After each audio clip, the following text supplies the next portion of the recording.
Hello, this is your host Akhil Navluri, and welcome to a brand new episode of the Techospace podcast series. In this podcast episode, I'm super thrilled and honored to welcome one of the most eminent and prominent industry leaders of the open banking space, Mr. Mark Boyd, who happens to be the director of Platformable company, and he's based out of Barcelona, Spain.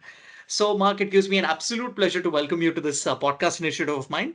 So, why don't you introduce about yourself to our listeners and about your company, Platformable, in depth?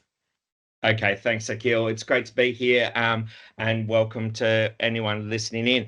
So, my name's Mark Boyd. I use the pronouns he, him, and as Director of Platformable, originally I was working as an API writer and analyst in the space. So, application programming interfaces is a type of technology that lets you connect between different systems. And what I loved about APIs is that they allow a whole new range of collaborations and partnerships between different groups.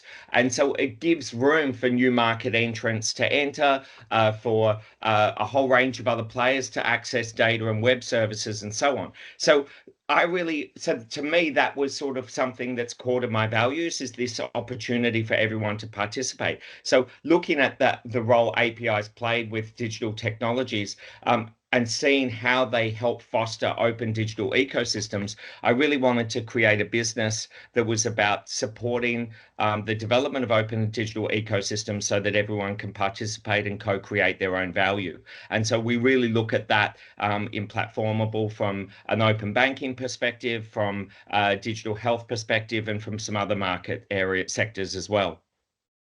That's a brilliant overview about your company, Platformable, Mark. So now, Mark, I'm really looking forward and very keen to have a lot of conversations based on API and about open banking.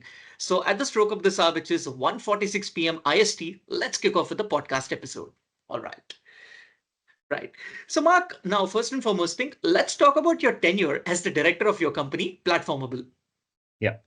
Okay, cool. So then what we do is we look at, in Platformable, because we are about supporting the development of open digital ecosystems, what we really do is look at things like what role do standards and regulations play? How do people enable interoperability by making sure that there's shared data models? What are the business models for working with others or competing in a regulated space where there is a requirement to open up your digital and data to other players? What are the data sharing arrangements? How do you build trust for people to be able to share their data and be able to build new products and services? How do you make your APIs accessible for external developers? All of those things is sort of what we look at as part of Platformable. All right, that's good. But now, when you talk about the shared data model, suppose the business is having a little bit of a challenge, or let's say they have confusion or ambiguity that they're not very much ready to go up with the shared data model. So how do you convince the business to opt for that? Sure. We run some sort of value of data workshops. Like, data really has greatest value when it's combined with other data sets. So that's where you get really the gold in the data. So often that means that you're taking your data and combining it with external data sets as well. It means that also you need to sort of understand the value of your own data in a way that sort of recognizes where your commercial in confidence or where you want to keep your industry advantage with your data. And then there'll be other elements of that data that you want to share publicly. So data sharing agreement doesn't necessarily mean sharing all of our data. It's deciding Okay. what elements you might open up so Mhm. that others can get a sense of what you're doing, and then what elements you might keep as your own industry advantage. That's amazing to know, Mark. In the starting, Mark, I mean, I was just mentioning that you're a prominent and an eminent industry leader pertaining to the open banking space. So my listeners would definitely have this question. So for them, on the behalf of them, I would just like to ask, like, would you like to explain the terminology, the open banking, in a simpler context? Sure, thanks. I think that's really important to be able to clarify what we mean. The issue with open banking is people often think that means that it's open so that their data and their account information is going to be exposed to others. That's not the case without consent. So maybe the better term will be something like smart banking. But in any case, that ship has sailed. We all call it open banking now. And there is two types of open banking. There's regulated and market driven. So in some countries, there there are regulations in place that say banks must open up via APIs, so via those application programming interfaces, core banking functions and data. So in that case, account information needs to be made available via API, and payments often has to be made available. In other countries, something like Brazil, for example, they have more, like credit card information has to be available by API, loans, all of that sort of Oh, stuff as well. But in Europe, UK, Australia, India, and others, then it's mostly account information and payment services. And so what that means is if the customer agrees, then they can say that an external app can use their banking information, and that's a secure connection. So there's not going to be any leak. There's no sharing of passwords. The external app can't access your bank account and get information and make transactions on your behalf. All it can do is get the API of the information or make a payment if you've approved that payment request. So the APIs, and what it's meant is it sort of released the stranglehold that banks often had. So before open banking, banks could just design the products and services, and if they didn't fit your needs, too bad. So there was no things like budgeting apps that tells you what your spending is like across different categories, because banks weren't that, that they didn't really care about that. yeah. And so when apps came in and they started to provide that information and users wanted that, then that's when these governments had said that. I also mentioned market driven. So in some countries like Mhm. US, and a range of others, it's not the government that has brought in the regulations, but industry itself has said this would be really beneficial for us if banks were able to extend their product portfolio by working with external partners who could securely access. And that's why you see the rise of things like Plaid in the US, where there's a whole range of banks and apps involved, and you can connect and do a whole range of things, whether that's send money overseas, do budgeting, do cash flow analysis, look at loan opportunities, all of those things. All right. Now, I mean, you just were mentioning about the case of Europe, but now if I would just like to ask it locally from your end, like in Barcelona, how is the condition for open banking? Then what is the spotlight that you would like to, shed on that? In Barcelona. Look, I think Spain's a little bit tricky because the director of financial services and the banks here is sort of a bit anti open banking. So they Oh, see that the director sees it as a threat to banks.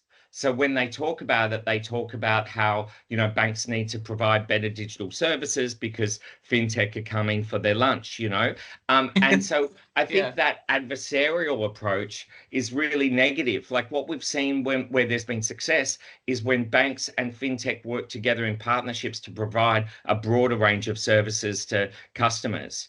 And so there's still a little bit of friction in Spain around that, and then also that's also across Europe. For a long while, there was a lot of venture capital funding coming in for open banking because it was going to be fintech are going to take over the banks. So again, it set up that adversarial relationship, and banks were very cautious about providing good quality APIs because they wanted to maintain their relationship with their customer, and they were threatened by the fintech.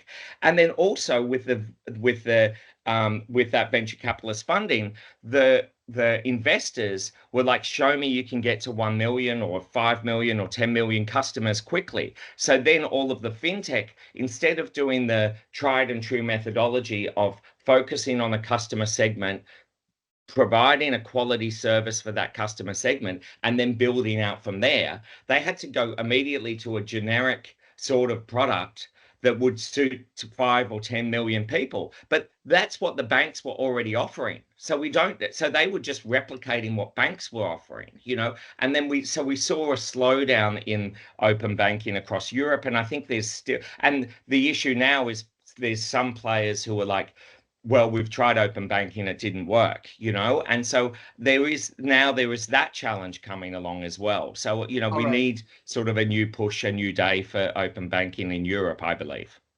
Right. I know. I mean, there are some implications that, come along. And yeah, I mean, as time goes by, you'll get a better shape of it. And yeah, that's going to happen for the good, what I feel. Yeah, yeah, Yeah. yeah.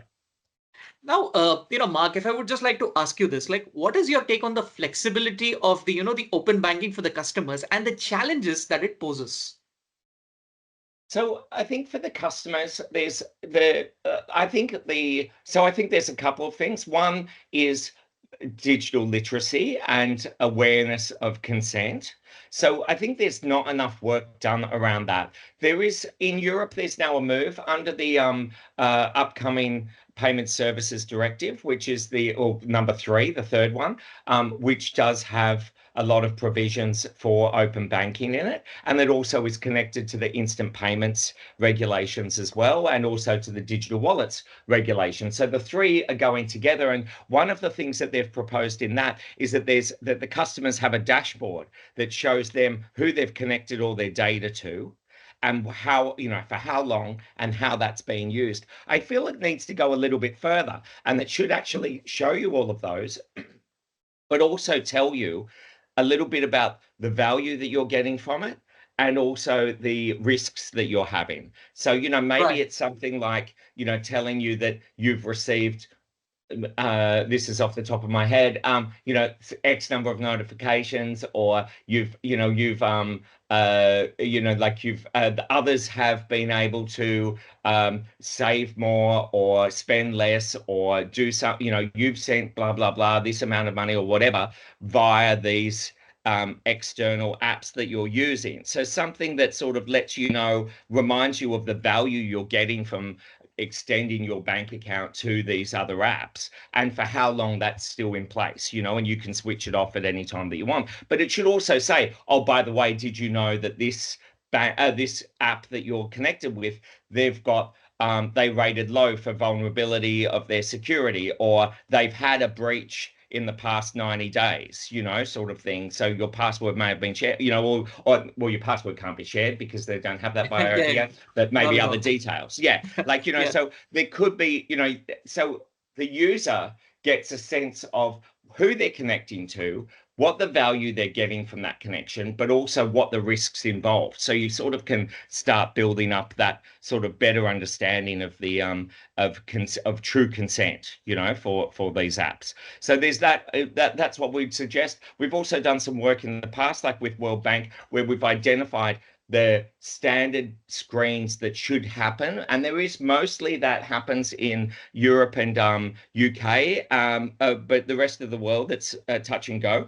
But where there is a certain level of information, you should be able to see what app you're connecting it to, how long it's been connected for, and what information they're able to access via that app and the API, and then how you would make a complaint or how you can turn it off if you don't want to. So that should come up as a little pop-up screen whenever you're considering connecting for that. And that's not a sort of global standard at the moment.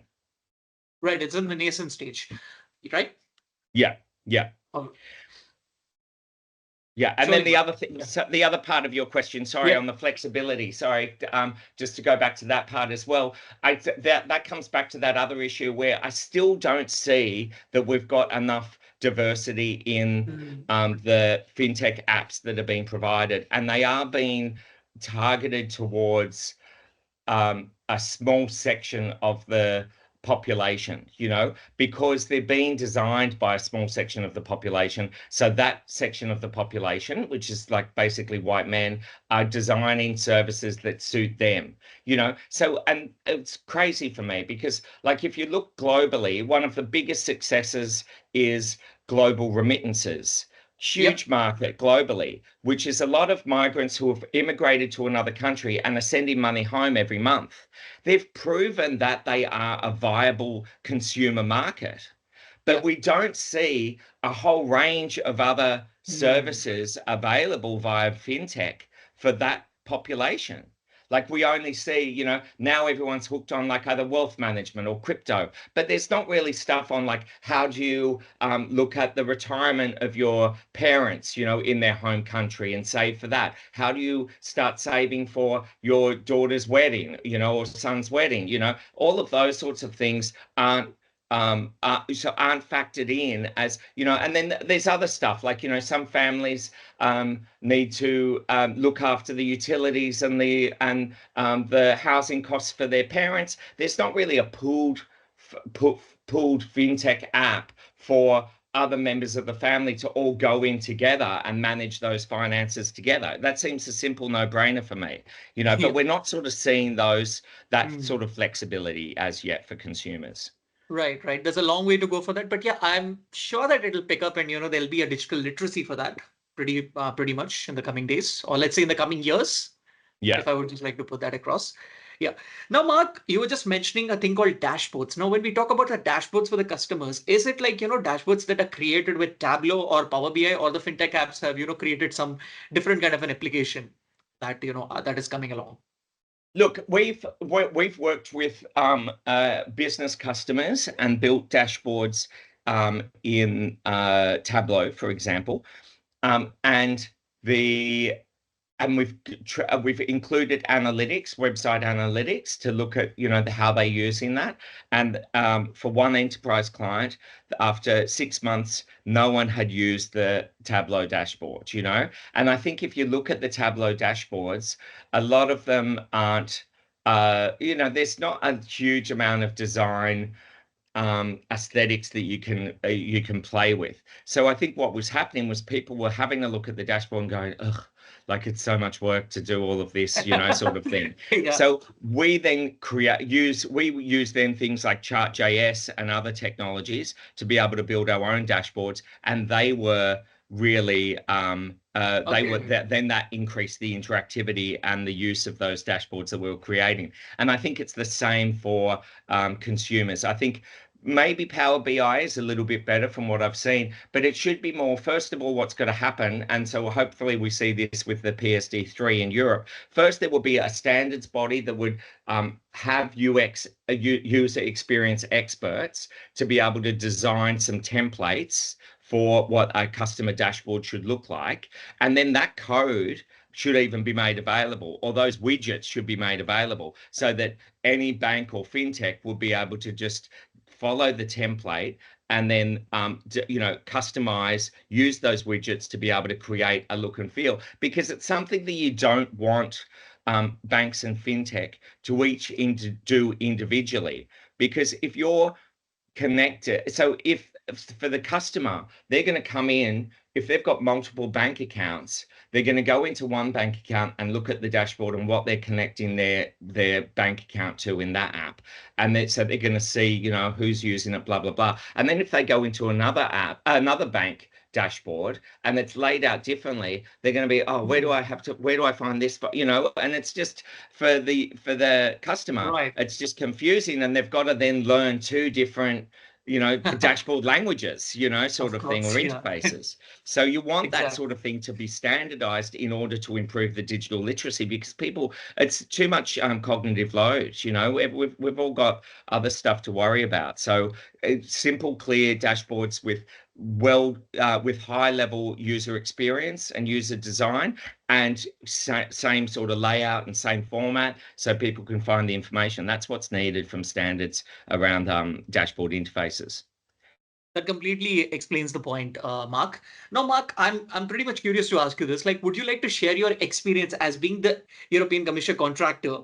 I mean, and also the lead author of the European Commission's API for the government frameworks. So how was that experience like? Yeah. That was fantastic. So for that project, I was on the research team for a couple of API projects with European Commission's Joint Research Centre, with Lorenzino Vicari, Monica Posada, Mehdi Majawi, and a few others. Really great project. I was honoured to be a part of, and then I was the lead author as part of that project of the API framework for digital governments. And so there we looked at industry best practices around the globe, previous digital government best practices, and we identified where if you were going to build a system for governments to build out their API portfolio, what would be the design best practices, what would be the strategy best practices, and so on. So really taking that step back and looking at strategy, tactics, and implementation, and deciding from there, what governments could do to be able to ensure that digital services were available and reusable components, which could speed up the internal development as well as expose data and web services so that others could build niche applications for citizens as well. And we've seen some success with that framework being used. Unfortunately, part of the business model for European Commission and Joint Research Centre is they fund the development of these reports, and then there's nothing for promotion or socialization of the report afterwards. So it has languished a bit, and so I'm glad you bring it up because it is available there. If you Google API or DuckDuckGo, for API framework for digital governments, European Commission, it'll come up, and just, and it's still highly relevant. I've just been looking at it the other day, and we're still very much there as far as those best practices are still current for adoption by governments. That's brilliant. So now you were just saying that you had a plethora of team members. So when you worked on the project, like, did you get a good result out of the project that you worked? Was it like a massive success, like that you would like to, recount on? Yeah, I mean, there was some signature milestones. So, for example, during the project, we had a number of workshops that we all contributed to creating, and we held those across Europe. So in Barcelona, Berlin, Paris, and Helsinki. So we held those workshops, and we had really high level both technicians and policy leads from governments across Europe being involved in talking about how to design a framework for how you would build APIs and make sure that they are consistent across the portfolio of high value for users, enabled access to citizen services in new ways, addressed inequalities, all of those sorts of things. So yeah, so that already had a buzz and had a number of governments already implementing and taking the work that we were doing away. And then after it, we know that there's a number of governments, Finland, for example, that uses that API framework for digital governments as their sort of Bible for when they're building new APIs. That's amazing, Mark. I mean, when I'm just hearing about it, it actually gives me a complete interest, and I would like to, personally go and interview your team, like I've done. I mean, I'm doing a podcast with you and with the other members also, so that we could just have a, let's say, a roundtable conference, probably in the future, hopefully. Yeah, let's do that sometime. That sounds fun. 100%, 100%. That's good to know. Now, Mark, like, what were the key initiatives that were taken by you, like when you were like, given the task of being a World Bank, let's say CGAP, short-term contractor? So, what was the success behind that? Sure. So the World Bank has an initiative called the Consultative Group to Assist the Poor.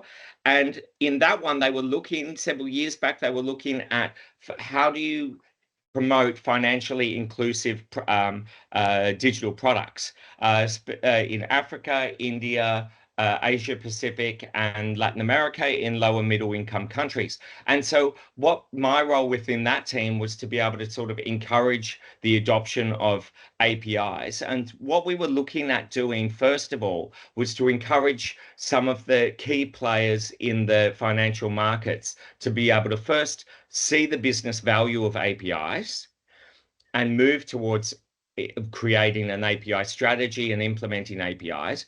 And then the goal being that once those APIs were available, third parties or fintech that have a mission towards financial inclusion can then build apps with those APIs. And so we've seen that now really start to take off. It took a few years, and that our projects ended, but at the time it was very new thinking.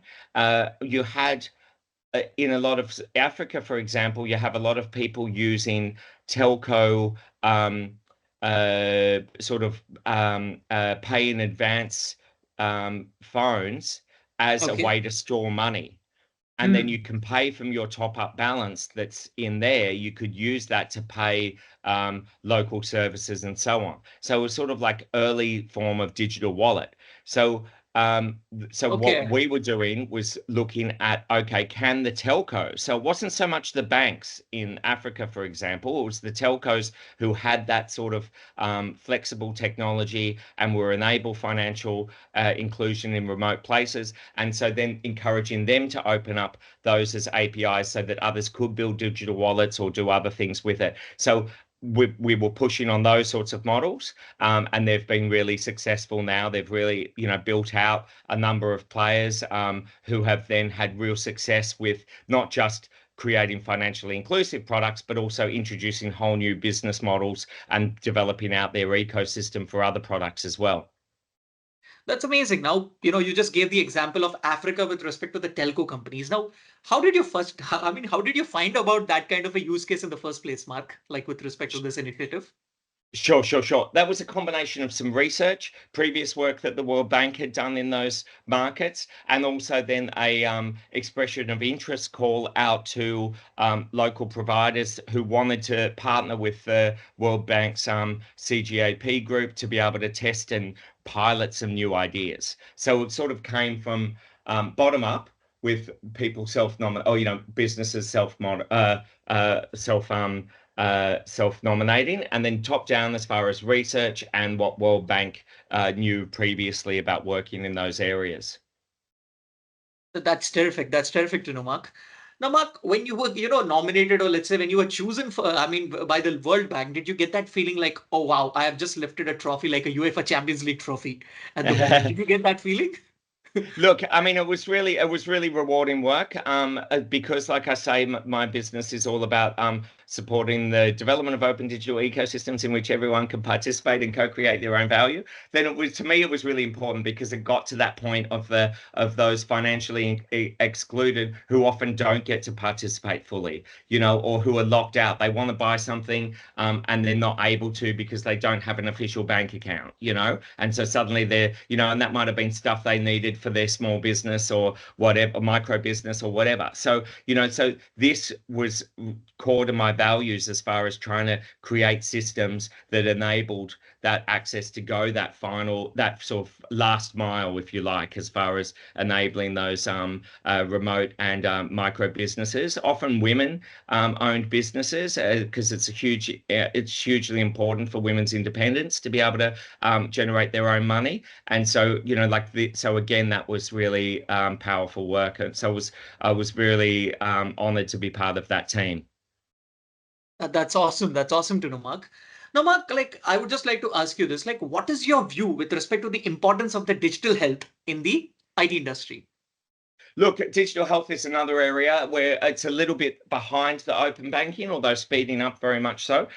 Where again, we're trying to move towards systems. In digital health, the idea, first of all, was to move everything to electronic records, so electronic medical records and so on. So that's by and large been done mostly. There's still some gaps, but it's sort of well on its way. And so then the next extent is like with open banking. How do you then expose safely and securely, ethically and responsibly the data the health data so that it can, reduce health inequalities, create better pathways to health for populations, enable better research using existing data to inform, your new research, optimize service planning in aging populations or in areas with like rare diseases where every bit of data is really useful. And you've got limited budget to be able to spend, all of those sorts of things. How do you encourage prestige and academic leadership, because you're rewarding those who are contributing their data and their insights. So all of those sorts of things is sort of what we wanted to, what digital health needs to be able to provide. And so now we're sort of seeing that. So in a lot of countries now, there is the move towards opening up health data, again, with the consent of the patient or the public, to be able to then use that data for what they call secondary uses. So a Hmm. primary use of the data is where you're wanting your health records to be shared with your surgeon so that they've got the full picture when they're going to do an operation, but other than that, you don't see the surgeon. So you've got to share all of your data. So that's primary use of data, for example. Secondary use is where you've got your health records, you've had a history of maybe diabetes, and you've used various medications over your history, and you're saying you want to be able to share that so that other doctors can say what's worked for someone, with your age range, background, and so on, and be able to see, okay, well, this has been the most effective for the majority of people with similar characteristics. So that's all personalized healthcare, or you might want to share that data for research purposes, so there can be new diabetes therapeutic research done, and so on. So that's where digital health is sort of moving towards. That's amazing, Mark. Now, Mark, I mean, you just were mentioning about the secondary research kind of a thing, or let's say the secondary point of view, where the data has been sent to the other surgeons and they are looking at it. But in this kind of a thing where we are trying to understand the predictive analytics, or let's say research more, do you think the role of data science and a data engineer can fit into this kind of a mold? Look, I think, no, they're absolutely needed. So I don't think it would be so for example, in that example, what I'm thinking is that if someone agrees to get their data shared, then that would be for that sort of purpose. That data would be shared from that patient as well as everyone else who has agreed to share that data. And that would be pooled, de-identified, so there's no chance that you can be individually recognized, and then that would be used by some sort of third party like a fintech app or something to be Yeah. able to then build that platform so that then when the doctor gets that platform, they're looking and they're saying, okay, I'm looking for someone within this age range with this ethnic background, and with who's tried these previous drugs. What's the best outcome? And then that platform would then use the data science and use the data analytics formulas that have been developed to be able to identify, okay, well, the majority have had good success with this one, or so on. That's a pretty interesting approach, and this is the first time I'm hearing about it. And thank you so much for giving me a walkthrough about it. And I trust me, there's a lot of things in tech that people can talk about, and and open banking was something that I really, really wanted to venture into, and that's how I reached about to you, Mark. Nice. Yeah, no, it's great to be chatting with you. Amazing. Right. So now, Mark, if I would just like to, ask you this, like everyone has some kind of, success stories or, interesting things to share about. If I would just like to, put the ball into your court and I ask you like, Mark, are there any, interesting anecdotes or let's say success stories that you have experienced that you would like to share with me and our listeners? Yeah, sure. Look, I mean, I'm really grateful for the opportunities to have worked with amazing teams, and businesses and non-government organizations, and multilateral organizations around the world. So that, I'm really grateful for those sorts of opportunities. I've learned a lot and hopefully given some back. And then, but also the work's never done.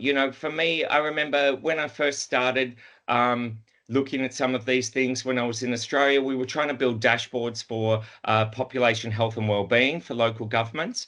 And so as part of that, we were going around to all of the service providers, the police, ambulance, local government, a whole range of others, and asking for data around, crime statistics, ambulance attendances, and so on. And Hmm. at one meeting, I was told, before you sit down, the answer is no. And then at another meeting, someone was like, never in a million years will we release this data. It's just not Right. going. So, like there was that, and you had to advocate pretty strongly that it's not their data, it's the community's data. It's going, it's increasing the value of data if others can share and do their own analysis. There was a lot of fear around how that analysis was going to be done and so on. Not, and so, some fears around that accountability and transparency as well. So there, all of that sort of stuff. And so some of that was tough work, but we were really pushing on it. And then within a matter of 2 or 3 years, suddenly open data was a movement globally, and every government department was starting to release data. Police were one of the first in a lot of jurisdictions to start publishing their crime statistics, and so people say what it can't be done until someone does it, and like the Yeah, thing is, like, it suddenly shifted, and now we're in a data economy where we're constantly thinking about these sorts of opportunities to share and make better use of data, for me, like, just being consistent with the messaging and trying to encourage that sort of thing, and being having the perseverance to keep going. Like, we had the vision of the opportunities there, and just really push. And then for me, it was a real full circle moment, then coming back to doing that API framework for digital governments, where it's all about making use of that data in ways like those population health and wellbeing dashboards, and making it easier for governments to be able to build those out, so it was really nice to sort of complete that story in my past. Then some of the other work, like, we've worked with some large enterprise around building dashboards that have helped them build their open banking ecosystems. That's been really amazing to watch, and see how that's grown. Yeah, and then the same in digital health as well, working with some leaders in pharmaceutical industry to be able to reevaluate how they think about sharing data, and what are they giving back rather than what are they consuming for their own industry benefit. But where's that line? And encouraging them to share some of their own data as well as make use of others has been really exciting. that's an interesting piece of work, Mark. Now, Mark, did you ever get in your tenure a chance of, teaming up with the leading Australian banks? I'm not going to name them, but did you ever get a chance to, work with them?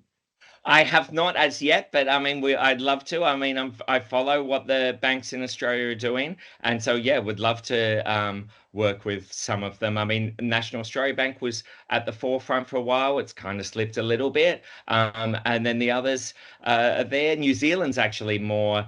Is thinking about this sort of stuff a lot more strategically, I think, than Australia is at the moment, which is a shame. But yeah, there's a lot of opportunities in Australia. There's a really strong fintech scene in Australia, with some of them going global. I think Airwallex just recently has started to extend out to the US as well. I mean, I think there's some really great opportunities. I think maybe banks in Australia still have that fear of, like, they want to own the customer. So yeah, a Exactly. bit more work needs to be done on partnering with fintech for provide multiple products and use cases that they weren't ever going to get to. Exactly. I just went to one of the, the events in Australia, and, there was a decision maker from a leading Australian bank. What he told was, all these, cloud platforms to get integrated with a bank requires a lot of compliance regulations. So I could not hear it from him. I did answer, I could not get the question, and I would say the answer from him, but I would just like to ask you this. Why do you think there is a compliance regulation for such a case? Look, I think, look, I'm all for regulation. I think regulation, and this has been proven, regulation is actually an innovation creator. So when you have regulations in place, it protects the customer, and also it drives new innovations that are then going to meet those. So maybe with the cloud stuff, it's going to drive new cybersecurity companies that are specifically suited to cloud, to hybrid cloud models, to be able to ensure that data is kept safe, even if it's spread across a number of cloud providers. So that's a new sort of business opportunity that's created out of these sorts of regulations. I mean, yes, there's some regulations that are really poorly written and that are complicated to implement, but we're living in an infrastructure. You can have a regulation as code approach, where you Yeah. could actually embed all of those decisions. And we see this, in Europe and other places where there's compliance, there's regulatory apps that are designed to ensure compliance is automated.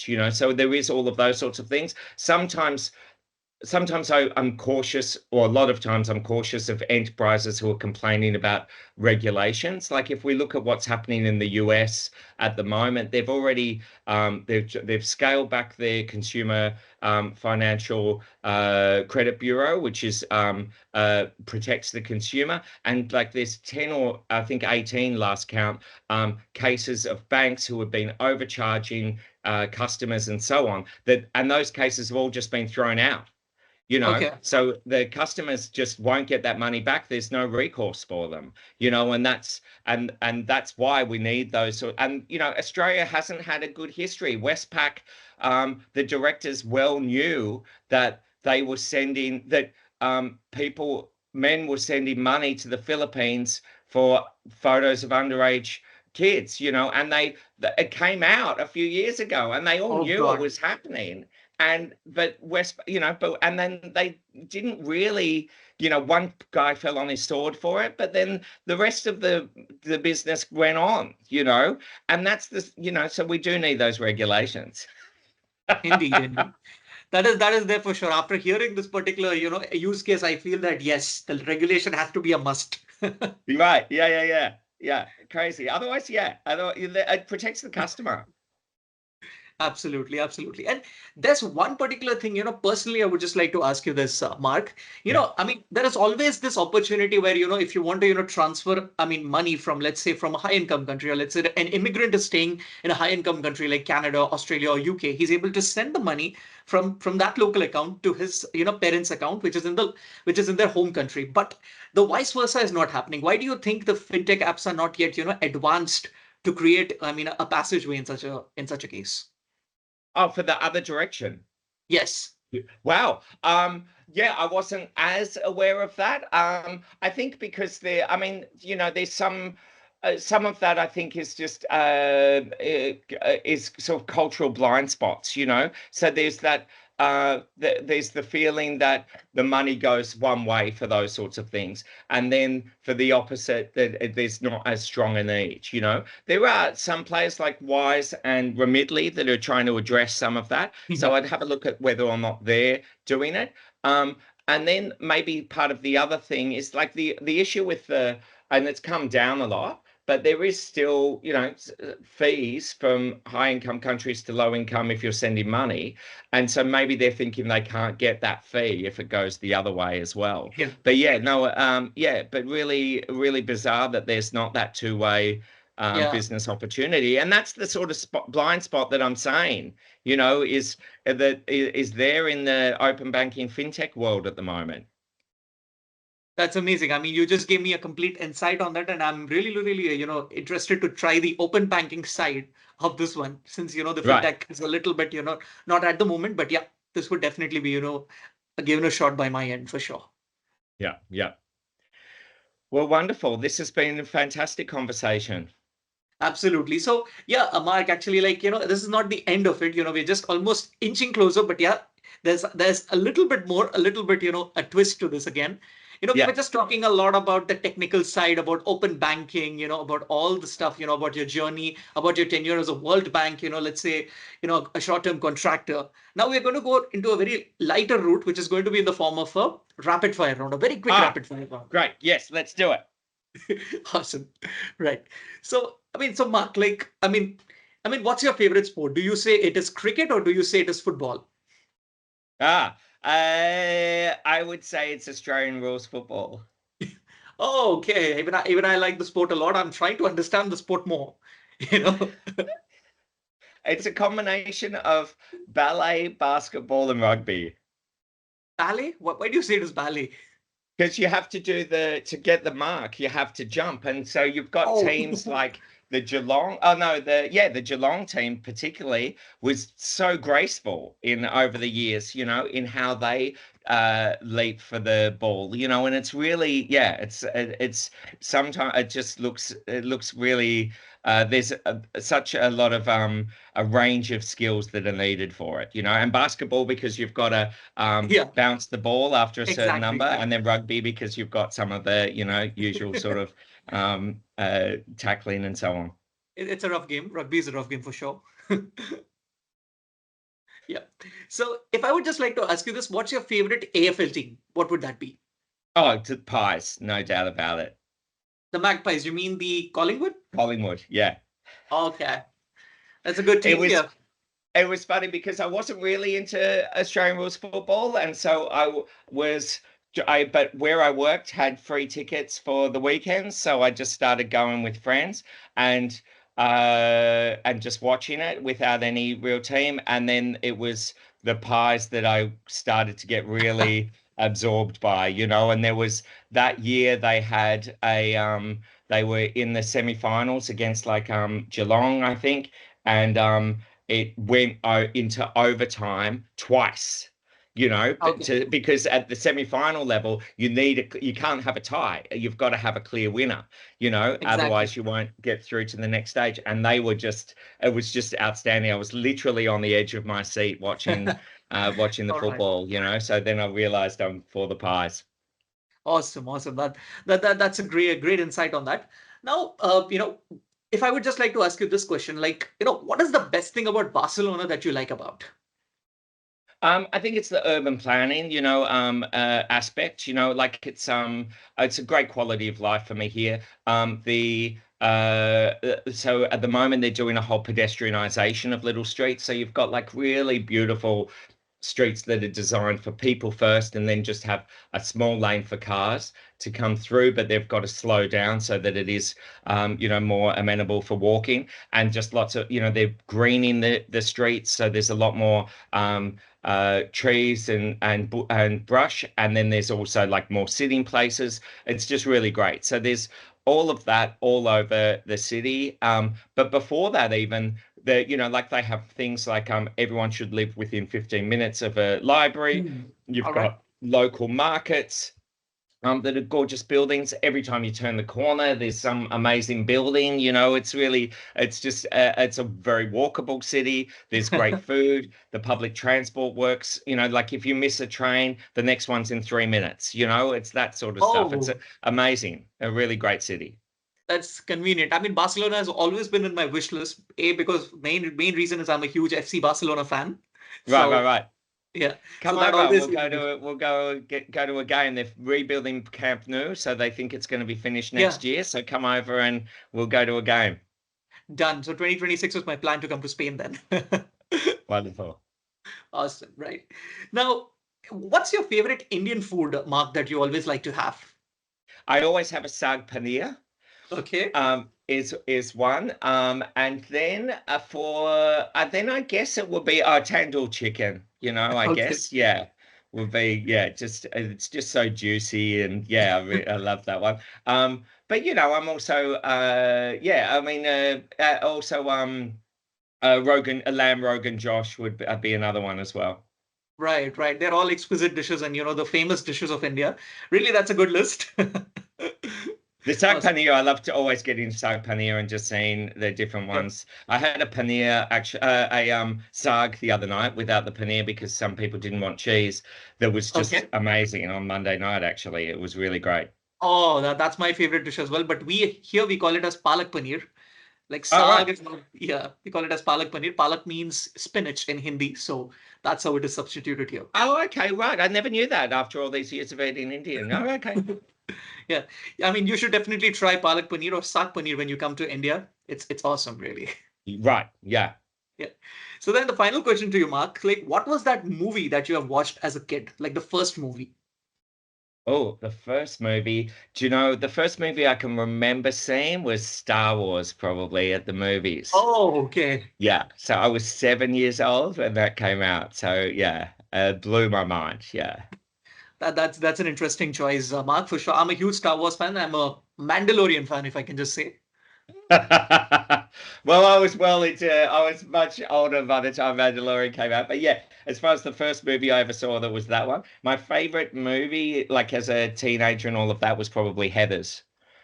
Heathers, okay. Yeah, I would That's a, recommend. definitely, definitely. I think I'll just go and check it on for sure. All right, all right, There's Mark. also a really great movie. Final one Yeah. is there's an Australian movie by Gillian Armstrong called Starstruck, which was so much fun as well. I don't know if it would date well anymore, but it was really great. So that was Okay. my other one from early teenage. Yeah.